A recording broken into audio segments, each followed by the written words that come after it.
Hello and welcome to Just One Question from Insights at the Edge. I'm Chris Rock. And I'm Mallory Corbin. We're producers at the Sounds True podcast network.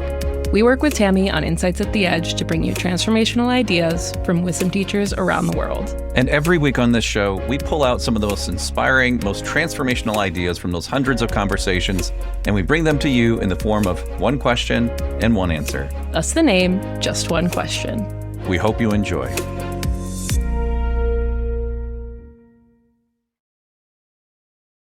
This week, we're featuring someone who's considered one of the world's leading experts on the shadow, Dr. Connie Zweig.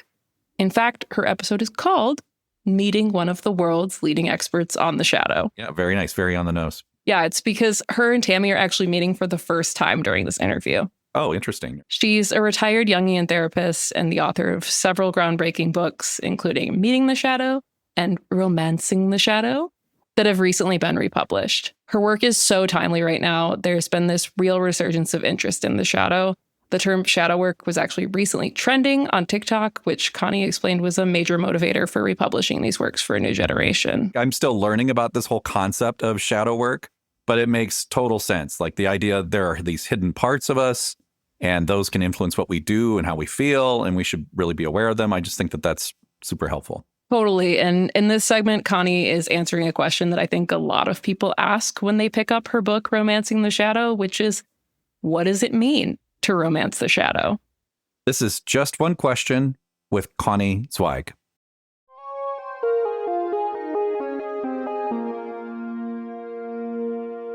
I want to understand more what you mean still by romancing it. And I think part of the question that I'm working with is, in your model, is the goal to become aware of shadow contents? And that's good. Check, I'm aware of it. Or is there something else once I'm aware that this lives in me and was repressed and it's, I can see it kind of peeking out and it's going, okay, I'm aware, it's there. Is that good enough? Or is there some other set of steps that are needed? Yeah. So Romancing the Shadow is what the name we gave to the method. So there are some other steps. And I think most people, for example, addiction, most people have awareness of their addiction and still can't do anything about it. So awareness is a step, it's a necessary, but it's not sufficient. So let me just articulate my method as kind of quickly as I can. Yeah. So let's use addiction. Let's use food addiction, because I think that's kind of common for people. So, and you can, for our listeners, you can relate this to sex addiction, drugs, alcohol, love, any kind of compulsive behavior that you feel like you can't control. So this client came to me and she said, my boyfriend is unavailable. And every night I'm waiting by the phone and I'm eating ice cream. And I've gained 10 pounds and I don't know what to do. I can't stop eating ice cream late at night. So we began to explore, kind of slow down the process to bring awareness to it, as you said. What is going on in this process?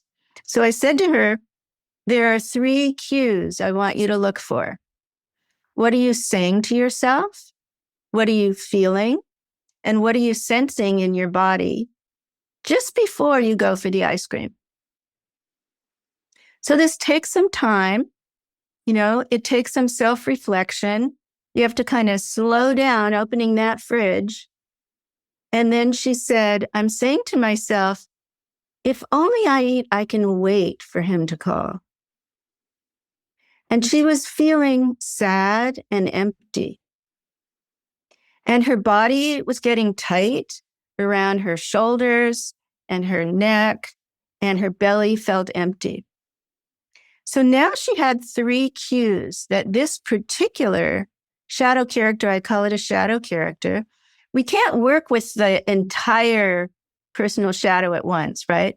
It's pretty unbounded. It's kind of limitless. So what we do is we begin to pick a particular behavior or feeling, and we personify it. So when you have the thoughts, feelings, and sensations of that shadow, you personify it by giving it a name. She called it the foodie, giving it an image. And her image was a big open mouth. And then recognizing that this is not who you are. Because part of what happens with the shadow character is it grips you and you get lost in it and overpowered by it. And you think, oh my God, I'm this angry monster or this foodie or this crybaby or whatever it is. And so you practice beginning to observe it. Now, most people can do this with a centering practice. If you have a meditation or vipassana practice, a mindfulness or a belly breathing practice, you learn how to watch your thoughts as they move through. And of course, listeners to Sounds True will be familiar with this. So she began to watch the foodie. And she traced it back in her history. That's the next step. And she realized that her mother used to overeat at night. When my client was growing up, she'd watch her mother overeat because she was waiting for her husband, who was unfaithful at the time. And she couldn't speak up and say to her husband, what's going on? Why are you coming home so late? So she ate. So the behavior had been modeled. And maybe it was modeled for another generation too. We don't know, because these shadows are really intergenerational transmissions. So I said, well, what are the consequences if you discontinue this behavior? Well, I'm going to get more depressed and more overweight and unhealthy, and it's just going to go nowhere. So it was a couple of months that I said, do you think you're ready to call him? So she called him up and he said, no, I don't want the relationship, but I didn't know how to tell you.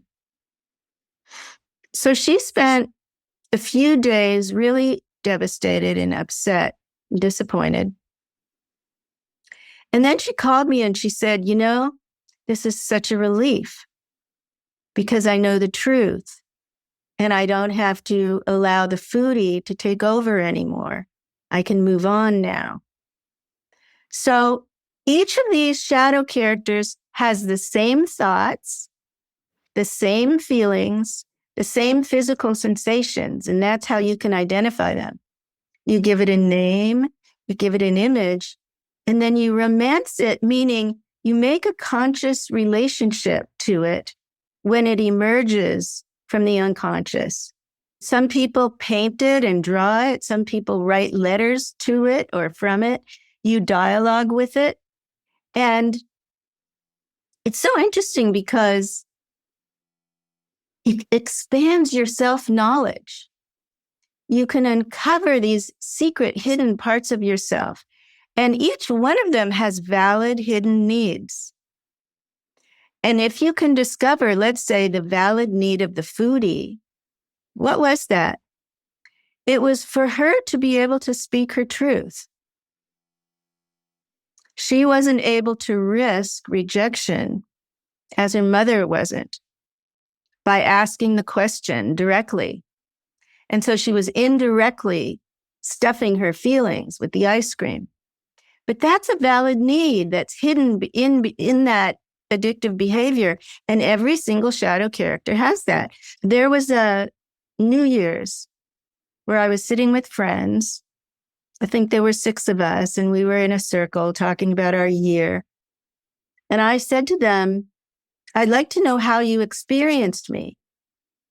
You know, mirror me for this year so that I can grow and change. And 5 out of the 6 of them said, you're too judgmental. So I began to work with the judge shadow character and try to understand that part of myself that was leading to a sense of separateness from people, disconnection from people. And that was hurting some relationships because people were feeling in a subtle way less than or put down by me. And I wasn't saying things. It wasn't overt. It was like an attitude that I had really internalized from my father, who was a big superiority guy, smarter than everybody, know-it-all, master of the universe.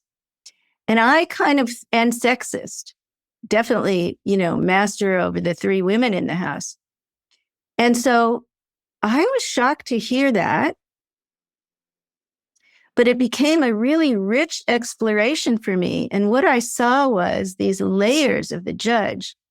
One was my personal psychology, which was that I had really identified more with my dad than with my mother. I didn't want to be like my mother when I was growing up.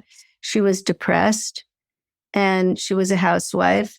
She was an incredible artist, but unable to bring her art into the world. And my dad was powerful and articulate and controlling. And I just thought, well, this was kind of an unconscious process, but I identified with him more. So I also got his shadow stuff, right? That's how it kind of works. So I'm absorbing this superiority trip without knowing it. And then, as I told you earlier, I go into the TM movement where everybody is superior because they know TM and they're going to save the world with meditation. And so there's yet another layer of superiority. I used to call it my spiritual superego. The superego is the part of us that's the inner parent that's always criticizing us and getting us to do more or be more. So I had this spiritual superego telling me to be more spiritually developed. And then my career led me into some very fascinating places and powerful positions.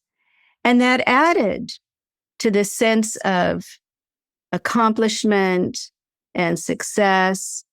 And along with that, what I found, so what goes into the shadow? We talked about the ego and the shadow develop in tandem. So all this was going into my ego, my conscious personality, and what was going into the shadow as a result of it? Inferiority, insecurity, not good enough. I was not living, those were not my issues. I would hear my other people talk about those issues. I was not feeling those things because I was so defended by the judge shadow character. It was defending me, protecting me, I said earlier. It was protecting me against first my father's not good enough, and then the TM world not good enough, and then the career not, whatever the wherever those messages could have come from, I was Teflon, protected against that. So when my friend said this, and I think I was probably in my 40s, I took it on. And I started to mine this shadow character and see the consequences of it unconsciously controlling me.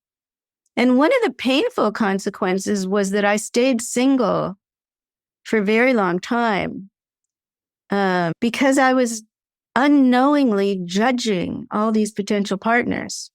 So if you can begin as an adult to meet the valid needs of these younger parts, these shadow parts, they start to change.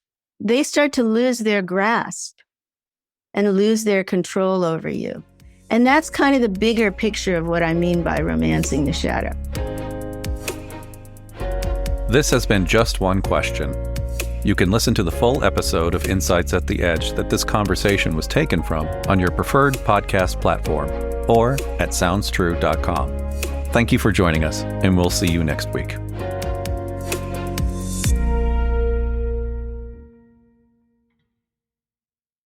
The Sounds True Podcast Network.